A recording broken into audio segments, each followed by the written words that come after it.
thoughts on my mind, I can't sleep at night, so I just keep writing.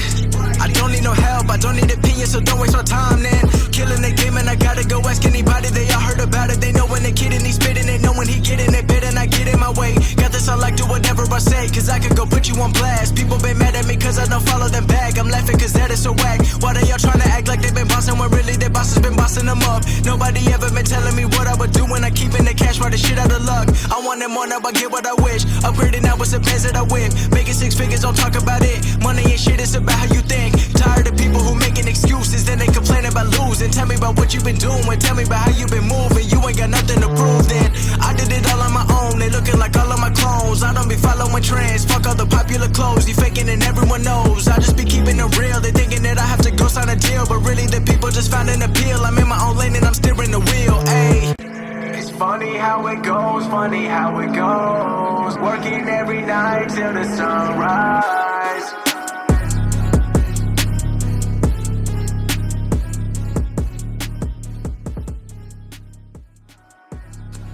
Ladies and gentlemen, we're back once again, and as you heard at the ending of last episode with Patrick Riley, which was surprisingly a lot better than I thought it was going to be. It was really good. We are going to talk about today a show that is the creme de la creme. I'm just kidding, it's only happened once. But we're talking about XCW's Fallen Earth from May 16th, 2015. Do you remember the show before I get into it? No. Okay, so obviously, since it was the only one we ever did, it probably didn't go well. So I'm going to give you a little background so you can tell us what the atmosphere was like. So this is the show where LOL wins the ST3? The ST3 and becomes the first ever masked world champion, so to speak. So what's the atmosphere like back then? Do you remember now? Rocky a little. I think part of that played into the location, because the longer that we were at that location, I feel like... The more we disliked it. Yeah. The more issues that came with the situation with your roommates and stuff like that. I knew that time was running out on Hazard. I know that we were kind of starting to make a plan towards... Hazard to exit post SummerMania. The death match, yeah. We also had Austin Chaos, who was a major star in XCW at the time, and he's back and forth with injuries and stuff like that a lot during this time. So, and even Cerebral was out with a broken ankle. We had me, probably my worst physical health. Yeah. I've ever been in, even to this day. I got nagging injuries now, but to say that I was severely obese at the time was, I'm a big dude now, but at 15 and 16, I was a wreck. Clean mean 215 now, right? Yeah, that's right. But in 2015 and 16, I was definitely at my worst physical, standpoint with my weight and stuff. So it was a rocky road. I was on and off the show, on commentary and in the ring. I think the only thing that was really going well for us around this time would have been Royalty, which was also falling apart at the time. We had all the Kingsmen with DTC and Kevin Harris, and he was like DTC, of course, typical DTC in and out. Jesse Justice got hurt around this time. Brandon Hobbs hurt his knee. It was 2015 was one of our most rocky years in XCW. And rocky, as in obviously physical health, people in and out, and in the back of my mind, because obviously due to legal reasons, there was a couple times when, I'm not going to name names specifically, but someone had taken pictures of me at the show, and I wasn't supposed to be at the show. So it was a rocky year for everybody, legally, physically, in and out. So to see, as I've looked at the card, not everything is a hitter on here, but to see the success of the show, I think it worked out really well. We had some cool things come, that you'll remember after we talk about this. Some cool things did spawn from this. So, kicking off Fallen Earth 2015, a big thing. You know, ST3 going hot. We're kicking off with the finals being for the XCW title. And it doesn't happen very often that the XCW title starts off a show. You think the big championship, usually around the main event time. Is the main event of this the Monsters Ball between Corey and Hazard? The main event is Corey and Hazard fighting to no contest. Okay, so that was the lead into that. Okay. So, kicking off the show, we have none other than 18-bit, 16-bit, 3-bit, The Solution. The Solution, Ryan Grayson, going head-to-head with a fan favorite in LOL. LOL would defeat Ryan Grayson and become the first time for LOL, first ever world champion, and the first technically master champion. And a big moment for LOL. Do you remember why LOL ended up winning in the end? Because I do, without even having it written down. Well, obviously it was time for a big change. It was time to really to kind of, no offense to Milf Hunter, but a shot in the leg. We needed to do something that was going to catch people off guard a little bit. Yep.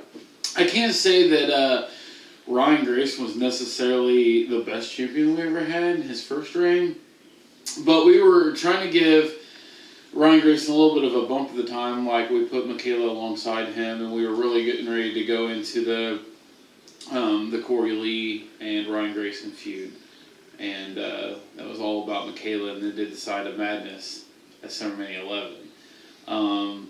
Plus, rekindling our feud with LOL and Hazard, as they would have a match coming up after this. So, I don't remember the specifics of why LOL was the choice, but I just know that Because he's the best. We just really wanted a shot in the arm. We just really wanted to throw people off, obviously, to set up for to rekindle the Hazard LOL feud, so that Hazard could win that title and go forth with being champion going into the SummerMania season, which Fletch and Chris Jones would both win Extreme King. Only time ever in XCW history, co-winners of Extreme King. Yeah. So we kind of had our SummerMania sights set at the time, and so we wanted to throw a nice little run in there for LOL. So the ending of this match, LOL is in an STF. LOL is getting ready to tap out, and Fletch comes in. Do you remember it now? Well, I know that Ryan Grayson was a part of the loyalty against royalty at Allegiance that year. Yeah. Originally, Ryan Grayson was supposed to be part of royalty, and it just never happened. But Can't remember exactly what you did to make him let the STF go, but you did interfere in the ending of the match. I set Michaela up for the suicide effect. Gotcha. And I was going to drop her unless he, until he let go of the, because was it an I Quit? No, I was in a submission getting ready to tap out as Okay. LOL. All right. I know there's been situations where No, it might have been an I Quit match. I think it was an I Quit, and then I was like, come on, you have to quit, or I'll drop her ass. So. It was just a way to cop a feel on Caleb. No, I'm just kidding. Next up, I don't know how we top that. How about we try the Dark Carnival defeating Redneck Riddles? Redneck Riddles is what, Joker and Stevie Goebel? Yeah. Alright, explain this. And they were Redneck Riddles against Dark Carnival. So, as we've talked about on this show plenty of times before, the tag division typically is shit. And this was the case of that, unfortunately. And honestly, like we talked about at the top of the show, where there's a lot of injuries and a lot of in and out right during this period of time, like trying to keep trying to keep enough people on the roster to have a tag team division at all. I mean, it was damn near impossible. So Masked characters it was. Yikes. I mean, LOL in Eternal Darkness is Dark Carnival was good. Yeah, Dark Carnival was, I mean, probably one of the, other than Torture Souls, is when you think of masked men tag teams, I mean, I think Dark Carnival and Torture Souls are going to stand the test of time the most. Oh, yeah. Behind that's probably Hispanic Chronic. Yeah. To be honest, I think if you, obviously we don't need them, but if you were to, like, use them again, like bring back a Dark Carnival or bring back a Tortured Souls or even a Hispanic Chronic, so to speak, I think that it could still work in today's framework in XCW. It's all better than Baka Riddles. Who the fuck was Baka Riddles? You don't remember Baka Riddles? Hold on. Oh, yeah. It was Joker and Dorgon? Yeah. Yeah, that's fucking terrible. So, obviously, Dark Carnival defeating Redneck Bros. Well, we also had Jaeger Bombs. You remember that? I don't remember Jaeger Bomb. Jaeger Bombs was Joker and Mitchell Maverick. Yeah, I have no recollection. The Jaeger Bombs. Oh my god. That's fucking nuts. Next up, on a more serious note, we have, I don't know what his prefix was at this point, you know, James Gerke having molded over time. I believe he was the Prince of Pain, James Gerke, defeating Doragon to retain the XCW Extreme Championship. During this time, we had Gerke in kind of weak matches on purpose. Yes. Because he was technically in a feud with someone who wasn't actively on the show. Nightmare. Yes. We wanted to, it was Madman James Gerke at the time. We were getting ready to make him the Prince of Pain. We were getting ready to give Gerke the big push. And this is around the time that Gerke started painting his face. And he really put his focus on Nightmare at the time. And so with that, like, obviously it was hard to keep James Gerke relevant without Nightmare being present. And this is kind of a sidebar, it's kind of off subject, but like last night at the Viewer's Choice, which as of this recording we did last night, we talked about, you know, Brogan not being Superstar of the Year because a lot of people thought that it would be Hayden or Brogan. Yeah. And rightfully so. But, so there was a lot of back and forth on why it wasn't Brogan, and I was like, well, you know, mid-season for Brogan and end of season, I think kind of hurt his chances. And like, why mid-season he's with Chris? Well, with that, he, in a way, got lost in the shuffle because you weren't a full-time wrestler. So there was a lot more skits, a lot more other things that kind of sidelined what he was doing within the show that, like, obviously that's going to hurt your chances at Match of the Year or something like that because you're not going to be participating as much physically in the ring. Yeah, because he's doing skits with you, or you're throwing him through stages, and he's doing skits where he attacks you and throws you off a bed, bouncing around and shit. And it was the same kind of thing for James Gerke at the time, where we're headed to SummerMania. He's going against a legend, and we wanted to kind of do a passing of the torch. I was kind of, again, in a bad physical state, so my time as Nightmare kind of run its course. So, you know, Gerke was starting to take on this, this evil, more dark side persona. Yeah.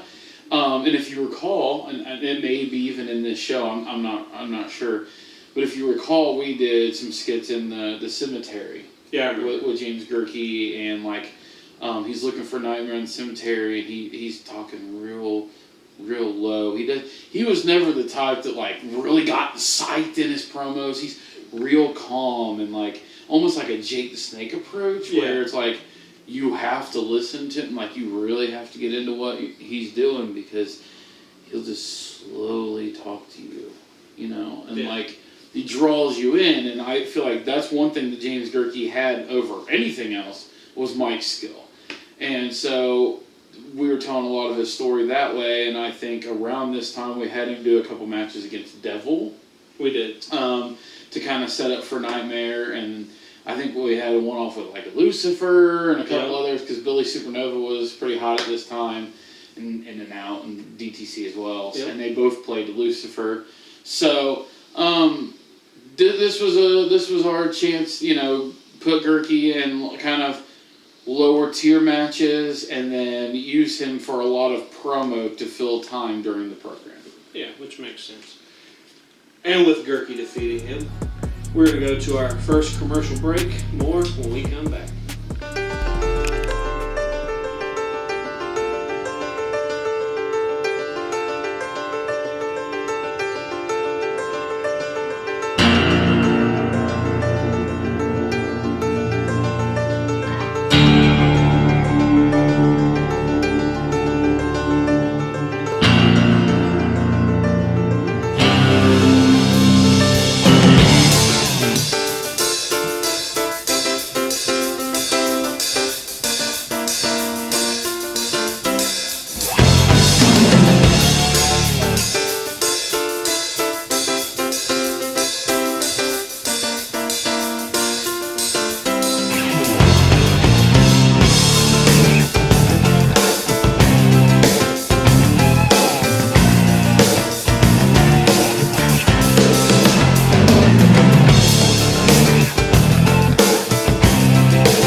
Most people would look to the sky for hope.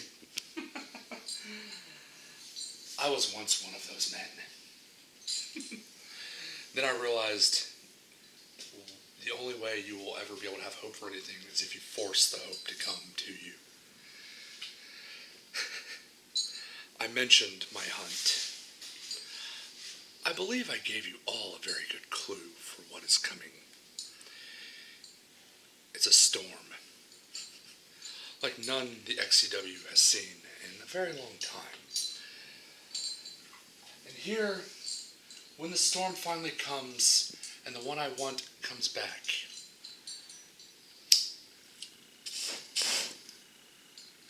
his flame will come back that quick and I will snuff it just that quickly. Most people fear the night.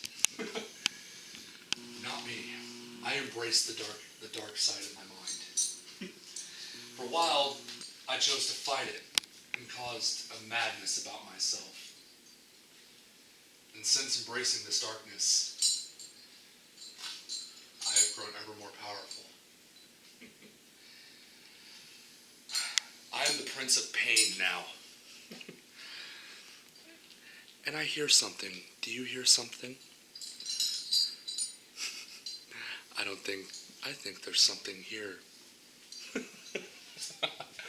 Why don't we go have a look? Oh.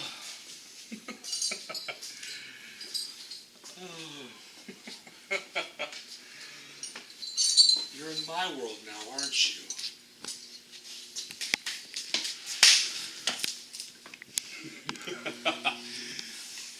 For my hunt. You. You're just the start. And after I'm done with you, the hunt will continue. Are you ready to die?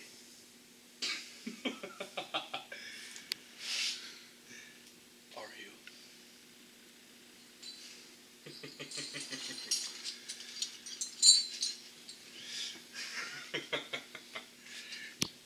Cower in fear. Your time has come. So now piggybacking off Turkey defeating Dorgon, as we said, we have a tag team match. I would say, I hope it's not Bach Riddles or Nope, Redneck Riddles or... Redneck Riddles already wrestled. Okay, good. This tag team match has one participant that I've never really cared for. I don't know why. He never really said anything wrong to me. His demeanor just kind of rubbed me the wrong way a little bit. We have Kevin Harris and James Cerebral, both members of Royalty, going up against Genocide and Kalen Kodiak. Alright, yeah! Alright, so we got some backstory here. And Genocide and Kalen Kodiak do win via DQ. So, obviously, this was our tag team championship feud. Yeah. All the Kingsmen, which consisted of Royalty members James Cerebral and Kevin Harris early, later Kevin Harris and DTC at the end of 15. That was a plan, Creekmore. Yeah. So they were in a feud, obviously stemming off of Loyalty. You know, you had Genocide who was doing that, and then even to this day we love the mentor rookie type tag teams. You know, to really, you put a vet with a newer guy, and that and then you use that to build up that new guy to get him where he needs to be. And it was the same with Kalen Kodiak. Kalen wasn't long for this world of XCW. He's the one that rubbed me the wrong way. Yeah. Oh, it wasn't Kevin Harris? No, I like Kevin Harris. Oh, okay. That's good. I think a lot of people didn't like Kevin Harris. I did. I didn't have any problem with Kevin. I thought he was a great person. Kevin was cool. His kids were rowdy. Yeah. But he was cool. Yeah, Kalen's the one that rubbed me the wrong way. But Kalen is actually the cousin of Jesse Justice. And that's kind of how Kalen became involved with XCW. Kalen, if you remember right, was not the easiest person we've ever trained. No. He was awkward. He was very hard to train. But they were the early incarnation of the movement. Yeah, the early. But I don't think Kalen was in more than a handful of shows. Yeah, I don't. At most 3. Yeah. So eventually this would lead to all the Kingsmen going against the real movement, which was Genocide and LOL. Yes. Awkward pairing, but whatever. It worked? Yeah, it did work. They were more of a comedy tag team. One thing I will always say is a positive thing about Genocide, or just Benji in general, is he can go from being comedic to being serious if he has to. Yeah. And that's a positive thing in a wrestler, is to be able to do something like that. And it's funny, Genocide was one of the first front runners. He was part of Loyalty and all that stuff. He was one of the first people to really be against Royalty. And then in the end, he actually killed Royalty by defeating me at SummerMania the next season. Yeah. And him and Emily had their falling out because Emily didn't hold her promise, and he put a stop to the Royalty. So it's kind of weird how he was Ends the every- he ends everything? Yeah, he ends everything. So- And EBW Royalty, damn you. Could you say Genocide is XCW salvation? Maybe. So next up, we had Frantic Jesse Justice going 1-on-1 with Hardcore Brent House. Yeah, and this was like what I was referring to earlier. The original plan was going to be a triple threat match at SummerMania between Brandon Hardcore Hobbs, Frantic Jesse Justice, and Billy Supernova. And I want to say that maybe Carnage was also in the mix of that. It was possibly a four-way. A little rocky on all those details. Like I said, it was a really strange Brandon wrestled season. Carnage a lot during that season, so it makes sense. Yeah. I for some reason the Omega Driver inside the cage. Just on the stick ground out to me. Yeah, but so obviously that didn't happen. The triple threat match at SummerMania would end up being Billy Supernova, Brandon Harper Hobbs, and Stevie Goebel. Yeah. But that match is brutal as shit. But so yeah, that was kind of what we were going towards. Is like that was like going to be our international title. Those were kind of the next level mid card guys. The guys running under the main the main stars of the show. So it was just mostly a SummerMania builder to get towards the international title. And Jesse won via DQ, allowing Brandon to retain the international championship in this match. Yeah, and like I said, around this time, Jesse hurt his knee. He still has issues with the knee to this day, which ultimately put Jesse out and kind of put us in a bad position. But I want to say Brandon Hobbs was international champion going into SummerMania as well. I believe so. Yeah. It's crazy, you think about Jesse at this point leaving, and we end up in a bad position. You would think, if you really honestly think about it, could Jesse have gotten to the top of XCW sooner than he did? And that's exactly what I was alluding to. With him already being the international title spot, working with Brandon Hobbs, who's a multi-time world champion, would Jesse have hit the pinnacle of the XCW title before now, had that injury not happened?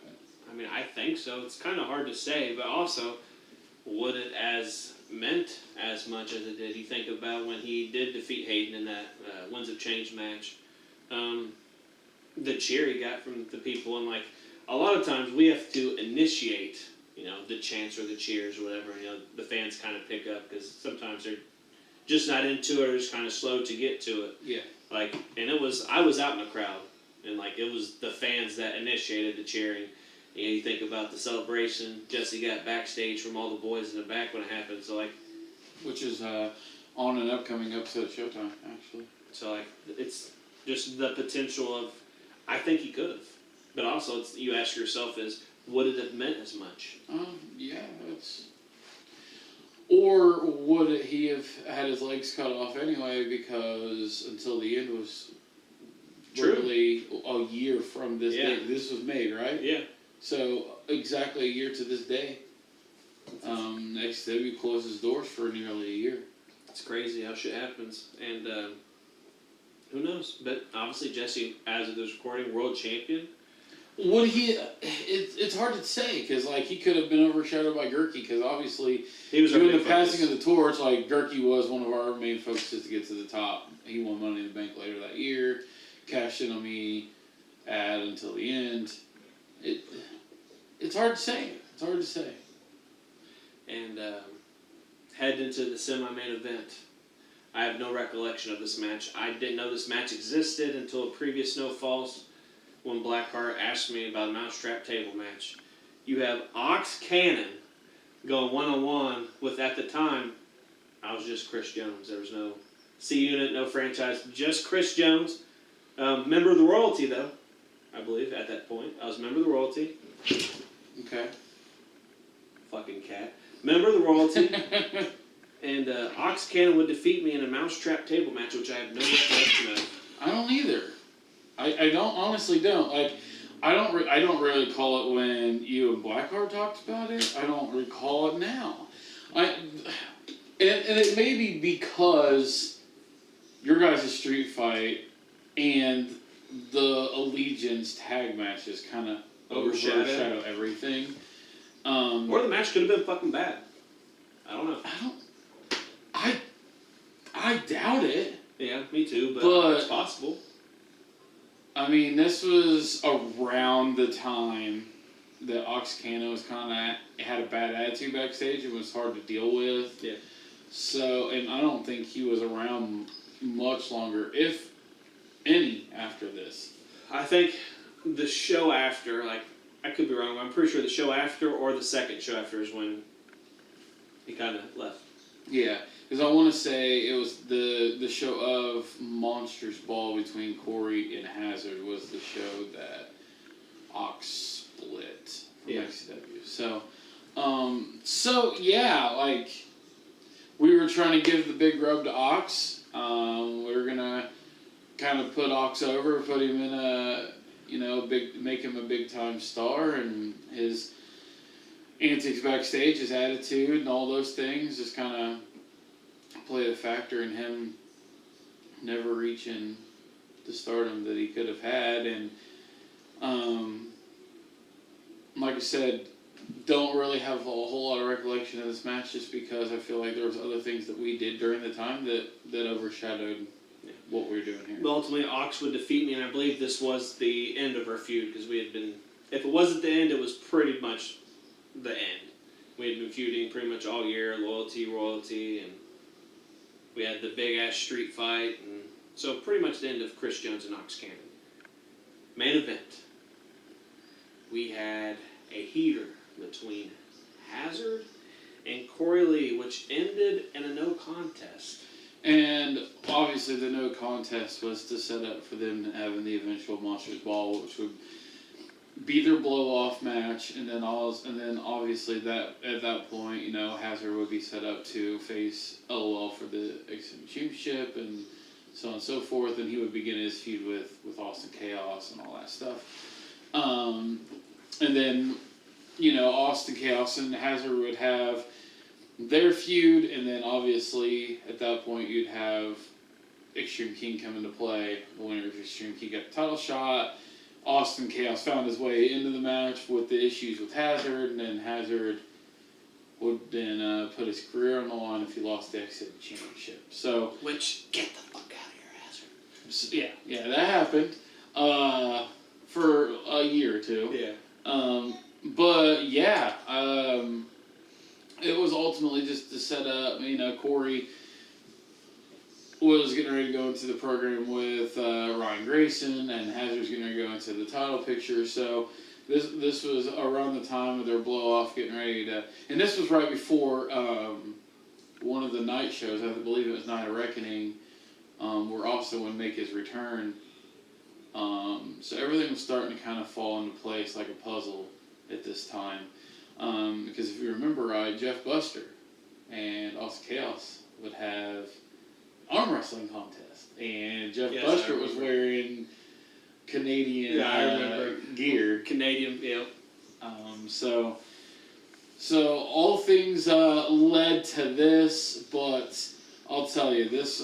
Other than maybe the moment of ST3, this is not a memorable show. As I've said in previous episodes of No False, and just shooting the shit with you, I love Jeff Buster. Just the dumb shit you've done as Jeff Buster is, and just those Canadian pants in that arm wrestling contest was just top tier. So Hazard, Corey Lee fight. I bet I could fit in those a lot better now than I could then. Probably. I could not. Those things were skin tight. And it's weird because we talk about Jesse leaving for a while at this point. Yeah, he didn't return until I want to say Reunion. There was a lot of random stuff that was supposed to happen at this time that didn't happen. If you remember, I'm gonna name some for you. Obviously, Ox was supposed to become a big star. Didn't happen. Canadian Revelation was supposed to happen during this time, and that wasn't the way Austin was originally supposed to get into the title picture. Right. And that also didn't happen. So for the things that didn't happen, I was surprised. Like the ending of all the stories and stuff turned out as good as they did. Yeah, and I mean, even like we even had other plans for me to be involved, like in the SummerMania season, and that didn't even happen. Yeah, like so many things. Didn't you wrestle Swap Man pre-show? Yeah, yeah. Greatest idea we ever had. No, it was the shit. We all, hell, that year, if you remember right, our King of the Mountain ladder match was all masked men. I do remember that. Yeah. Yeah, I want to say Devil won, and he was hardcore champion. I mean, potentially. I'm pretty sure. I want to say he even gave a hip toss to Dorgon off a ladder through another ladder. He did so much dumb shit. So, you say this show's not memorable, so this is going to make this part of the show interesting. We're going to do my favorite part. We're going to play Dave Meltzer. How many out of 5 stars do you rate Fallen Earth? I'm going to say 2. I'm going to say... And the only reason I go 2 and not less is because of the magnitude of the first match and the semi-main. 2's fair. Yeah. You heard it from me and Fletch, 2 stars for XCW's Fallen Earth.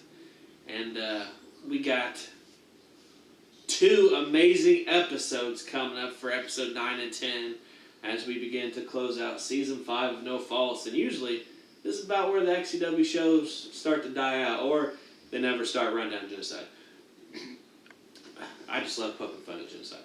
So, stay tuned for episode 9 and 10. There are going to be some heaters, and join us when we come back for XCW No False Finish, season 5, episode 9.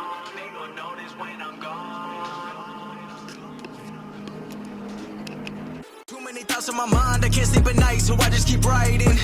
I don't need no help, I don't need opinions, so don't waste my time then. Killing the game and I gotta go ask anybody, they all heard about it. They know when the kid and he's spitting it, know when he get in it, bed and I get in my way. Got this, I like do whatever I say, cause I could go put you on blast. People been mad at me cause I don't follow them back. I'm laughing cause that is so whack. Why they all trying to act like they been bossing when really their boss has been bossing them up? Nobody ever been telling me what I would do when I keepin' the cash, right the shit out of luck. Ayy. It's funny how it goes, funny how it goes. Talking about shit they don't even know. Why they tryna tell me about what I should do? They don't know about the shit I've been through. It ain't what it seems, it ain't what it seems. Been 4 years, I've been chasing dreams. This ain't overnight, this ain't overnight. Working every night till the sunrise.